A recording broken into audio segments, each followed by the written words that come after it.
Hasta ahora todas las herramientas que habíamos visto eran para trabajar con memoria compartida. ¿Bien?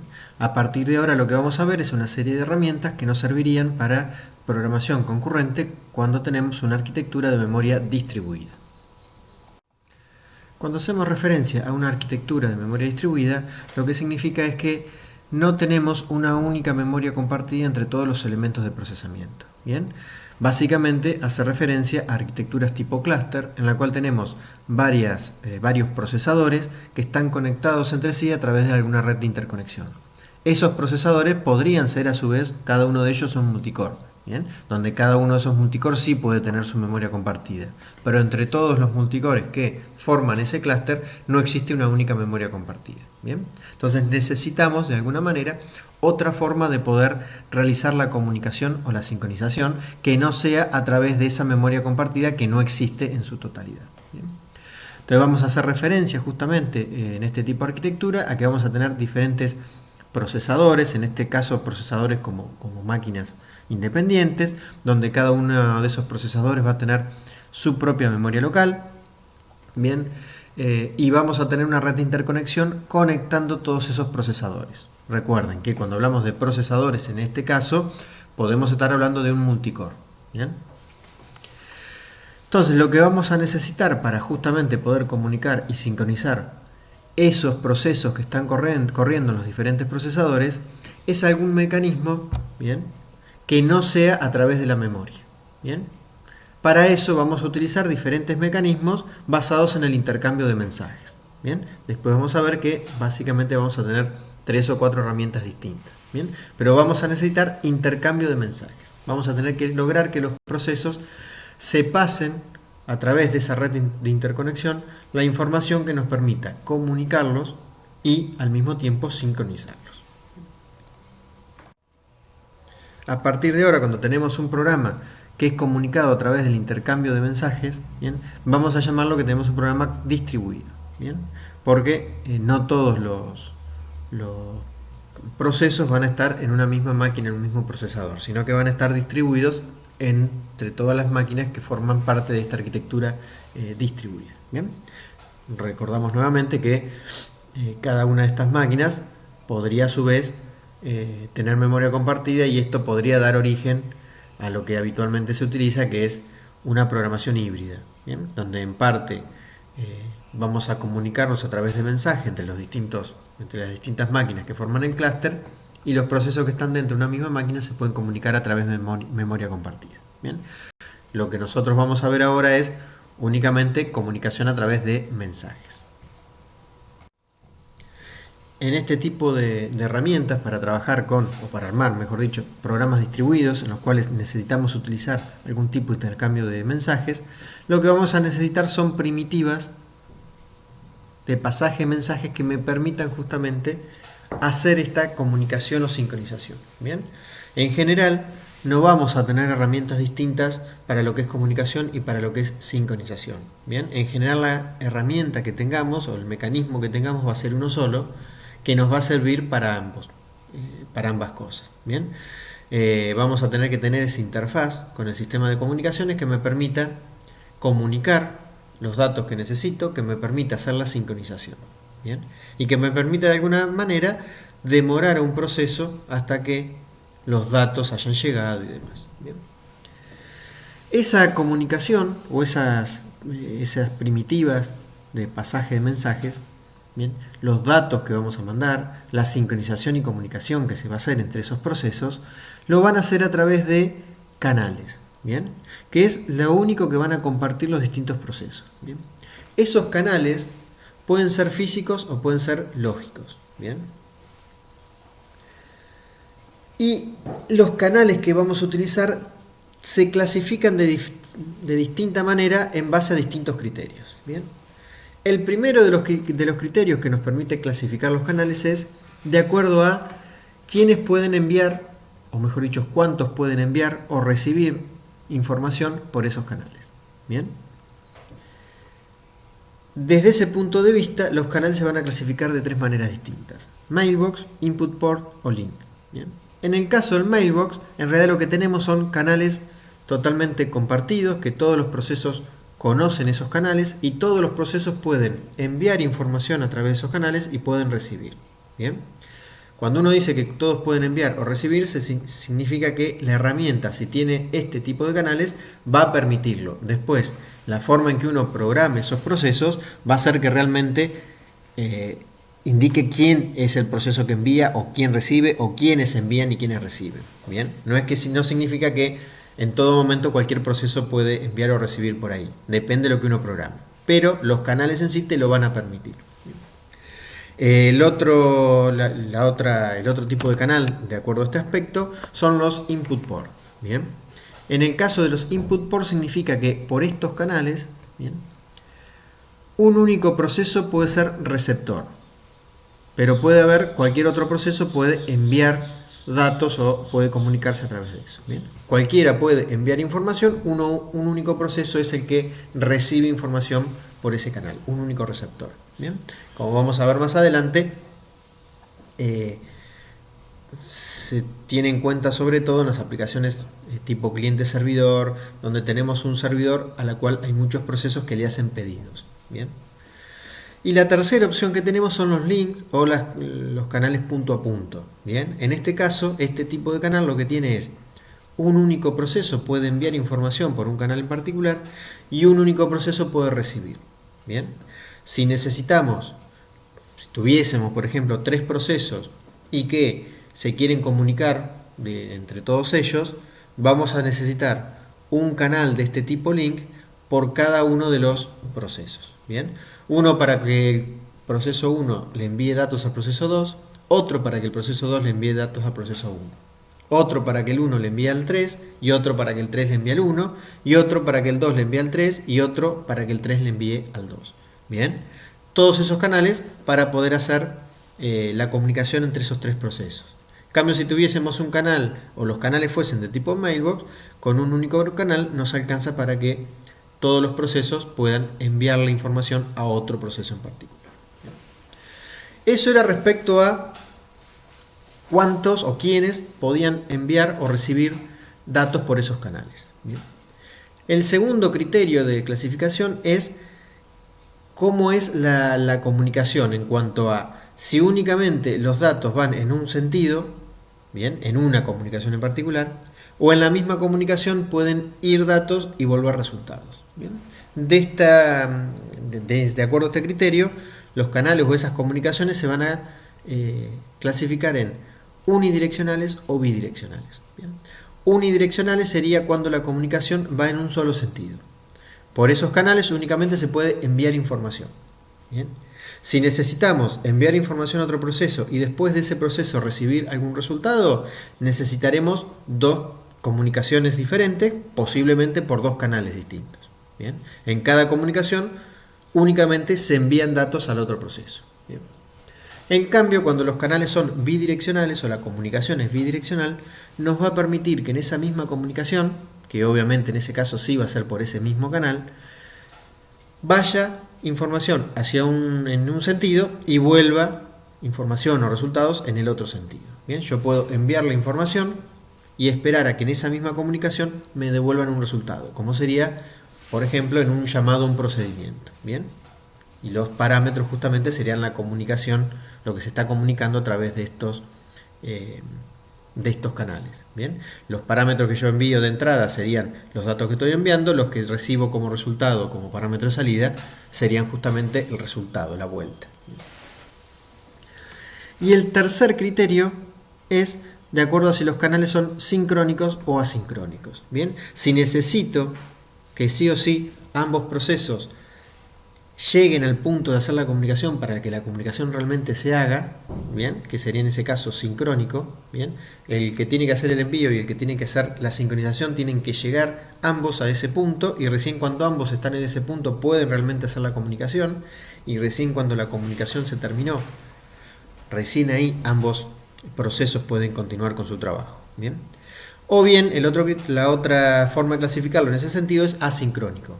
Por ejemplo, cuando un proceso necesita enviarle una comunicación, algún dato a otro proceso, se la manda y continúa trabajando. No le interesa si el otro proceso ya llegó al punto de la recepción o no.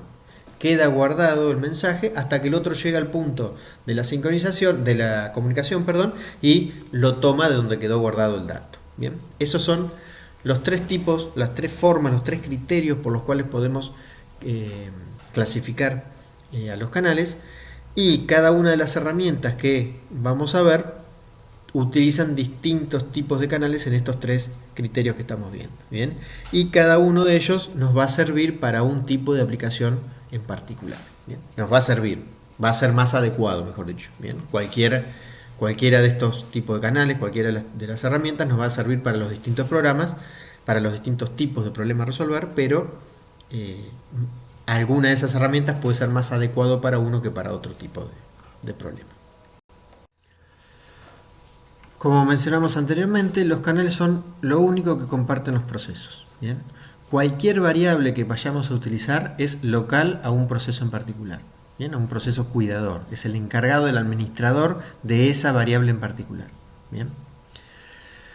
La exclusión mutua no necesita ningún mecanismo especial, ya que al ser las variables privadas, no puede haber nunca dos procesos tratando de entrar a la misma variable al mismo tiempo.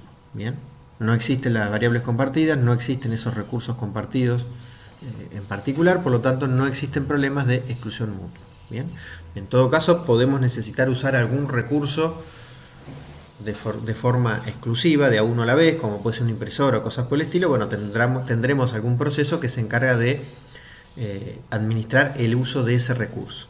Bien, pero no vamos a necesitar la exclusión mutua para manejar secciones críticas, por ejemplo. Bien. Los procesos, la única manera en que esos procesos van a interactuar es comunicándose datos. Bien, hasta la sincronización que tengamos que hacer es a través de esas comunicaciones. En el peor de los casos, los datos que se mandan son inválidos o no se mandan datos. Pero a través de una comunicación es que se va a hacer la sincronización entre esos procesos. Bien.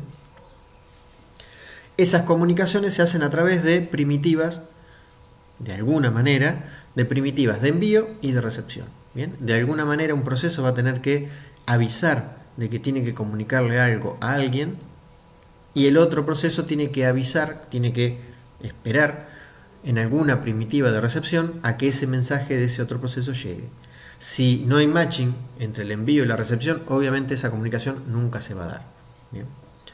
Y una cosa que tenemos que tener en cuenta, esto más desde el punto de vista más de la programación real, digamos, ahora sí vamos a hablar de procesos. Bien.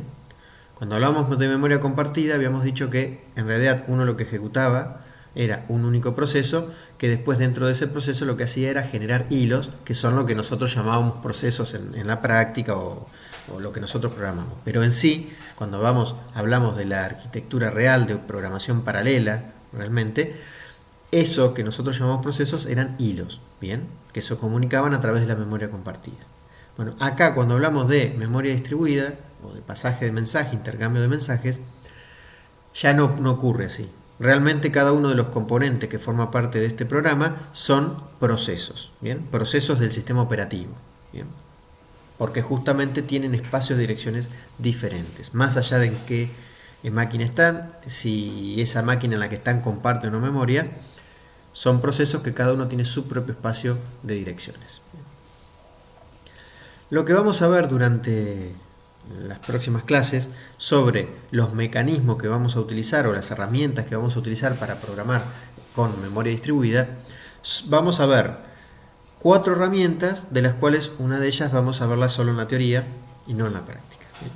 Las herramientas que vamos a ver son pasaje de mensaje asincrónico, PMA, que es lo que vamos a ver hoy justamente, pasaje de mensaje sincrónico, PMS, llamado a procedimientos remotos, RPC, eso lo vamos a ver desde el punto de vista teórico, nada más, y rendezvous, que lo vamos a ver tanto en la teoría como en la práctica con la herramienta, con el lenguaje de programación ADA, ¿bien?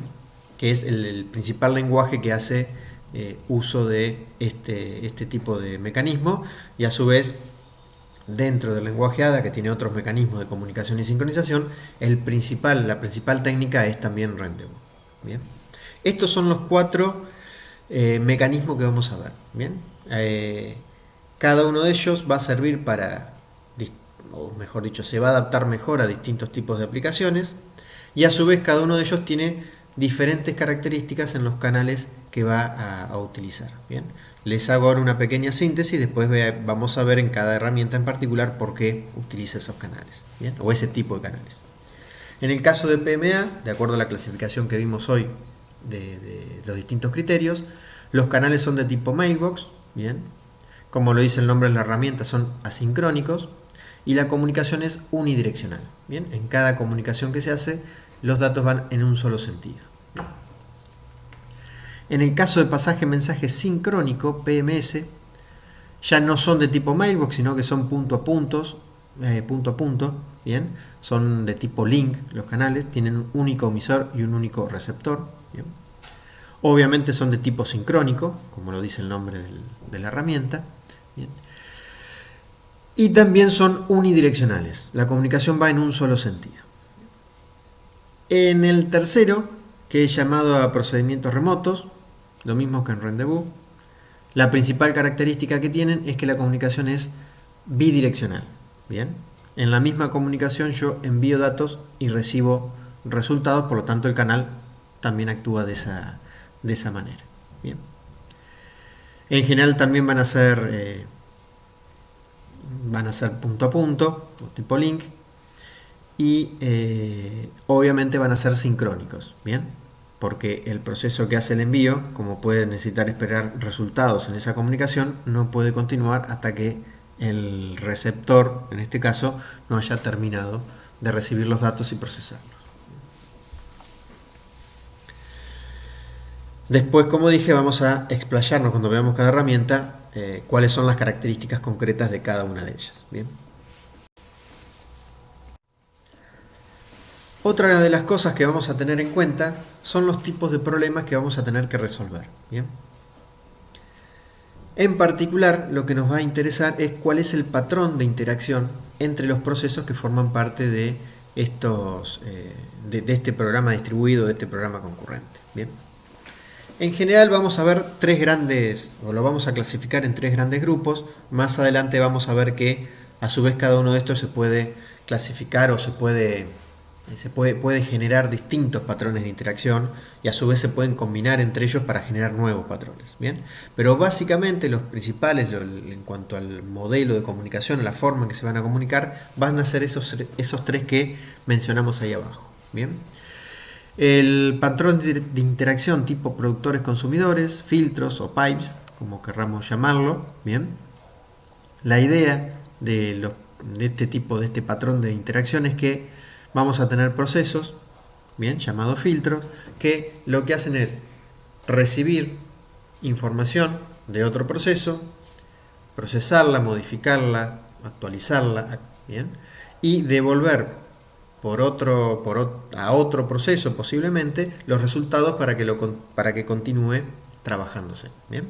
El ejemplo clásico de este tipo de patrón de interacción son justamente los pipelines. Bien, como está el pipe en los procesadores para ejecutar una sentencia, bueno, la misma idea se puede utilizar en programas, bien, donde yo puedo tener que para resolver un problema hay que pasar por diferentes etapas, bien, y que a su vez tenemos que resolver muchos de esos problemas. Un ejemplo es, después vamos a ver más acá para ver el tipo de pasaje-mensaje sincrónico, pero un ejemplo podría ser que tengo que aplicarle a las imágenes ciertos filtros. Pónganse 3 o 4 filtros distintos en forma encadenada. ¿Bien?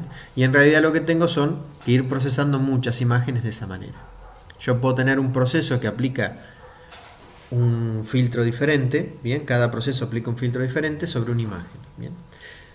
Estos procesos pueden estar conectados en las distintas etapas, donde en el primer proceso entra una imagen sin ningún tipo de procesamiento, se le aplica el primer filtro, cuando se termina se pasa al segundo filtro esa imagen.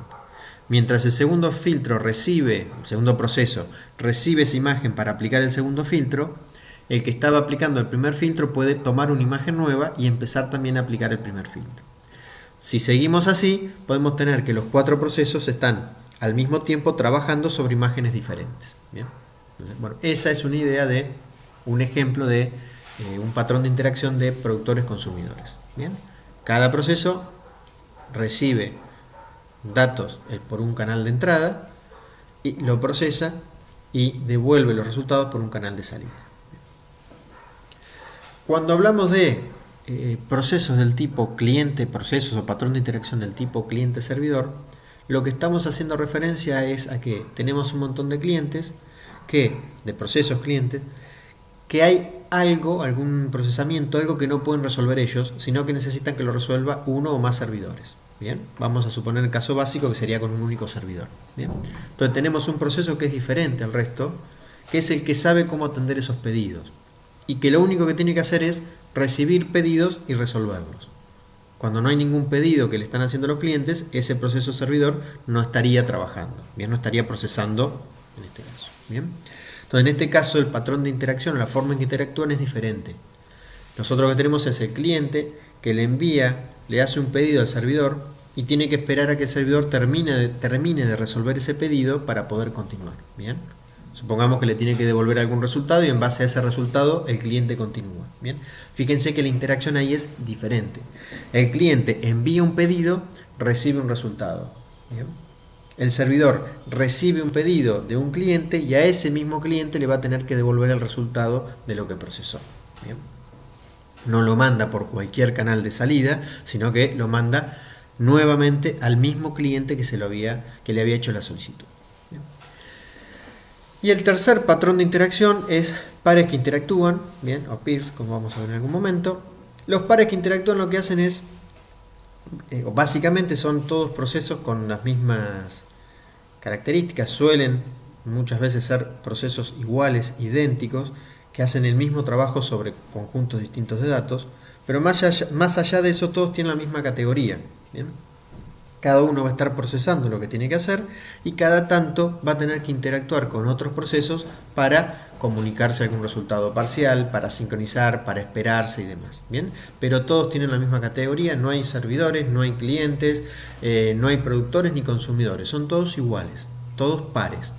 Y lo que van a tener que hacer es cada tanto sí ir interactuando porque si no estaríamos resolviendo problemas independientes entre sí. ¿Bien? Para cada uno de estos mecanismos vamos a tener alguna de las herramientas que vimos arriba más adecuado para resolverlo. Bien, vamos a ir viendo en las distintas herramientas que veamos, vamos a ver cómo resolver distintos tipos de estas aplicaciones, algún productor consumidor, algún cliente servidor y algún pares que interactúan, y de esa manera vamos a ir viendo qué herramienta es más adecuada para cada patrón de interacción diferente. Bien. En este caso lo que vemos es la relación que hay entre los distintos mecanismos de sincronización y comunicación que hemos visto, tanto en memoria compartida como ahora. Bien. Lo primero que habíamos visto, la primera herramienta era la de busy waiting, que habíamos visto que era muy ineficiente, que era incómodo de trabajar, era complejo, y habíamos visto que una forma de reducir esa complejidad era justamente utilizando semáforos. Bien. Los semáforos nos servían para poder resolver los problemas de sincronización tanto por exclusión mutua como por condición de forma más sencilla que lo que usábamos en busy waiting. Bien. Después, a partir de lo que tenemos de semáforos, la forma en que trabajan los semáforos, la forma en que puede bloquear un proceso o dejarlo continuar y demás, vemos que se bifurca en dos grandes ramas. Por un lado se continúa con lo que es memoria compartida, bien, tratando de usar alguna herramienta que tenga un mayor grado de abstracción, bien, que son los monitores, que nos permiten en parte implícitamente resolver ciertas partes que hacían los semáforos, que justamente la exclusión mutua la resuelve de forma implícita los monitores, y dejar sí la sincronización por condición. Pero digamos, semáforos, por un lado, se continúa con lo que sería monitores, tratando de seguir con memoria compartida, pero de forma un poco más sencilla para programar. Del otro lado vemos que también hay una relación entre semáforo y pasaje de mensaje, sobre todo pasaje de mensaje asincrónico. Bien, ¿en qué sentido? En que vamos a ver ahora más adelante que pasaje de mensaje asincrónico tiene una forma de sincronizar, se podría decir, parecida a lo que eran los semáforos. Bien, un proceso que necesita recibir una información a través de un cierto canal se va a tener que quedar esperando hasta que en ese canal haya al menos un mensaje. Cuando haya un mensaje, o al menos un mensaje, toma el primero de ellos y continúa. Bien. Se asemeja a lo que sería el P en un semáforo, desde el punto de vista de la sincronización, obviamente. Acá estaríamos agregando además que se comparte un dato. Bien. En cambio, cuando un proceso tiene que tiene que enviar un cierto mensaje, lo deja, no tiene que esperar a que el otro proceso esté listo para la recepción, sino que lo que hace es dejarlo en un canal, en una cola de mensajes pendientes, lo deja ahí y continúa. Bien. Si había algún proceso que estaba esperando recibir un dato, bueno, a partir de ahora lo va a poder tomar de ahí y continuar. Si no había ninguno preparado, no importa, el que hace el envío sigue trabajando. Lo dejó en esa cola de mensajes pendientes y continúa trabajando. Bien. El primer proceso que llegue y quiera hacer una recepción sobre ese canal va a tomar el primer mensaje que está ahí pendiente y continúa, no necesita bloquearse. Bien. Entonces, desde ese punto de vista, actúa de la misma manera que los semáforos en cuanto a la sincronización. El envío se asemeja a lo que sería el B de los semáforos. Bien. No le importa si hay alguien esperando o no, deja el mensaje en este caso en la cola y continúa. Si no hay nadie esperando recibir un mensaje, bueno, va a tener un efecto posterior cuando alguien lo quiera hacer, ¿bien? Porque el mensaje quedó ahí guardado. En cambio, la recepción se asemeja a lo que era el P. Si no hay ningún mensaje pendiente en ese canal, el proceso se bloquea hasta que haya uno. Cuando hay uno, lo toma en forma atómica y continúa su trabajo. Bien. Obviamente, pasaje-mensaje asincrónico se relaciona con pasaje-mensaje sincrónico, ¿bien? Porque los dos son pasaje de mensaje, los dos son comunicaciones unidireccionales, son para memoria distribuida y demás. Después vamos a ver que tienen ciertas diferencias en la forma de trabajar. A su vez, tanto monitores como pasaje-mensaje se relacionan de alguna manera con alguna de las otras dos herramientas que hemos visto para lo que sería intercambio de mensajes o memoria distribuida. ¿Bien? En el caso de monitores, lo que se continúa es con RPC, se relaciona con RPC, con llamado a procedimientos remotos. Llamado a procedimiento remoto, como vamos a ver más adelante, básicamente sería en parte como si fuesen varios monitores que están distribuidos en distintas máquinas. Y los distintos procesos que están ubicados también en esas máquinas van a poder hacer llamados a esos monitores, entre comillas, que están en el mismo procesador que uno, como también puede hacer llamados a procedimientos remotos, o sea, a, entre comillas, monitores que están en otro procesador. ¿Bien? Entonces se relacionan de esa manera, tienen una estructura parecida a los monitores, con la única diferencia que vamos a tener muchos distribuidos en distintas máquinas, y que la comunicación entre procesos o entre esos bloques que son parecidos a los monitores van a ser a través de mensajes, porque no comparten una memoria. ¿Bien? Del otro lado, pasaje de mensajes, sobre todo pasaje de mensaje sincrónico, tiene una relación muy estrecha con lo que es rendezvous. ¿Bien? La única diferencia en sí es que la comunicación es bidireccional, ¿bien? En rendezvous, en vez de unidireccional como es en sincrónico. ¿Bien? Después es muy parecido la forma en que ambos procesos tienen que sincronizar el envío y la recepción, ¿bien? Y la forma en que van a trabajar internamente. Y obviamente tanto RPC como rendezvous se relacionan entre ellos porque justamente la comunicación es bidireccional. ¿Bien?